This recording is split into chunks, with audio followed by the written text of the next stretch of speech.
Sejarah Kupatan, sebenarnya Kupatan itu memang tradisi yang hanya ada di Indonesia.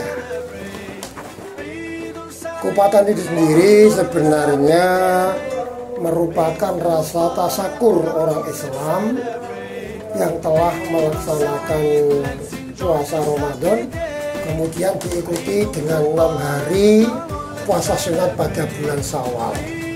Dan puasa pada bulan Syawal ini memang ada hadisnya yang diriwayatkan oleh Imam Isyawa Muslim, kalau nggak salah itu, barang siapa yang berpuasa Ramadan kemudian diikuti dengan 6 hari puasa pada bulan Syawal, maka dia seperti berpuasa dalam 1 tahun. Nah, orang Indonesia khususnya yang ada di Pulau Jawa itu Islamnya adalah Islam yang dibawa oleh para wali songo, khususnya pada waktu itu yang mengajarkan, yang mentradisikan Kupatan itu adalah Kanjeng Sunan Kalijogo. Memang Islam di Indonesia itu Islam yang sangat antik, beda dengan Islam-Islam yang ada di luar Indonesia. Karena apa? Memang Islam di Indonesia itu ingin membudayakan Islam di Indonesia. Tidak terasa orang Islam di Indonesia itu mengamalkan ajarannya. Dan memang tidak hanya Kupatan saja, sebenarnya banyak tradisi-tradisi yang diberikan, yang diajarkan oleh wali songo. Khususnya tadi ada pertanyaan tentang Kupatan. Kupatan ini sebenarnya merupakan rasa syukur, rasa tasakur orang Islam yang baru saja melaksanakan puasa Ramadan, juga bisa melaksanakan puasa sunat 6 hari pada bulan Syawal. Karena sebagaimana hadis yang sudah sering kita dengar, barang siapa yang berpuasa Ramadan dan pada malam harinya melaksanakan sholatul lail, maka dosa-dosanya akan diampuni oleh Allah Subhanahu wa Ta'ala. Dia akan kembali bersih, suci tanpa dosa, seperti anak yang baru dilahirkan. Hadis itu mengisyaratkan dosa-dosa yang diampuni itu hanya yang berkaitan dengan Allah Subhanahu wa Ta'ala. Adapun dosa-dosa yang berkaitan dengan anak Adam tidak bisa diampuni kecuali yang bersangkutan itu minta maaf dan minta pengampunan dari yang bersangkutan. Nah, di situ ada kupat dan lepet yang disimbolkan dengan kupat dan lepet. Sebenarnya kufat itu diambil dari salah satu kata dalam hadis, kufadun minan niron. Barang siapa yang berpuasa Ramadan kufadun minan niron, maka dia akan dijaga dari api neraka. Nah, itu dosa-dosa yang berkaitan dengan Allah. Adapun dosa yang berkaitan dengan manusia itu hanya bisa dimaafkan oleh Allah kalau yang bersangkutan itu meminta maaf kepada sesama manusia. Dan oleh wali songo, khususnya Mbah Kanjeng Sunan Kalijogo, membuat 2 lambang itu, kupat dan lepet.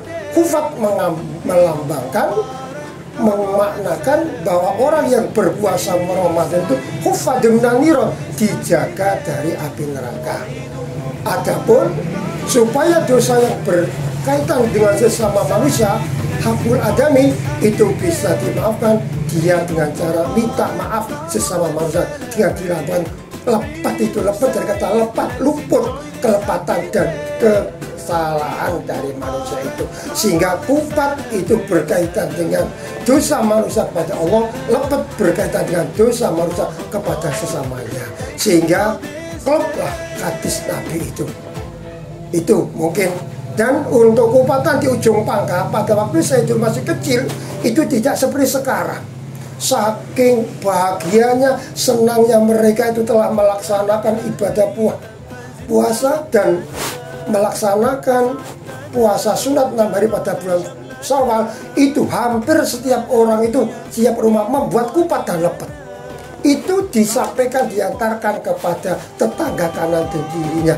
Dengan kata lain, dengan orang Jawa itu kan memang mempunyai bahasa simbol, bahasa lambang.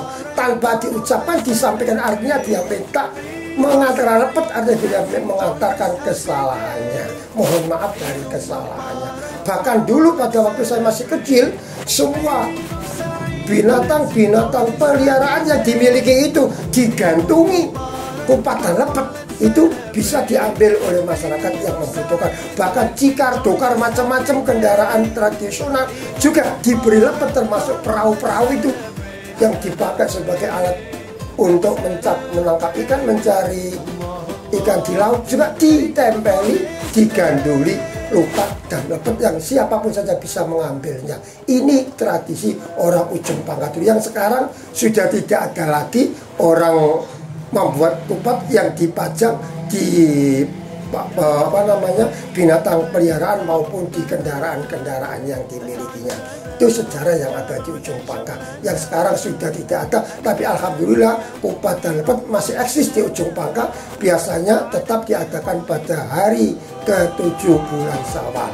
Kalau di Masjid Jami' Ainul Yakin Ujung Pangkah biasanya selalu mengadakan khutmil Quran, dan malam harinya masyarakat berdiri ikut mengatakan dan mengikuti acara tersebut. Alhamdulillah tradisi ini sampai sekarang masih tetap berlaku. Itulah hebatnya Wali Songo. Jadi mengamalkan, mengajarkan agama Islam itu masyarakat Jawa tidak sampai terasa. Contoh umpamanya bubur suro, dia diambil dari kata asuro. Kemudian ada bubur apalagi namanya sampai asuro, bubur yang berwarna merah itu. Apa namanya, lupa saya itu. Biasanya bulan, nah itu yang jelas Wali Songo itu supaya ajaran-ajaran agama Islam diamalkan oleh orang Indonesia, oleh orang Nusantara, khususnya orang Jawa itu dibuat tradisi yang tidak kentara. Jadi mereka itu mengamalkan nilai-nilai Islam itu tanpa terasa.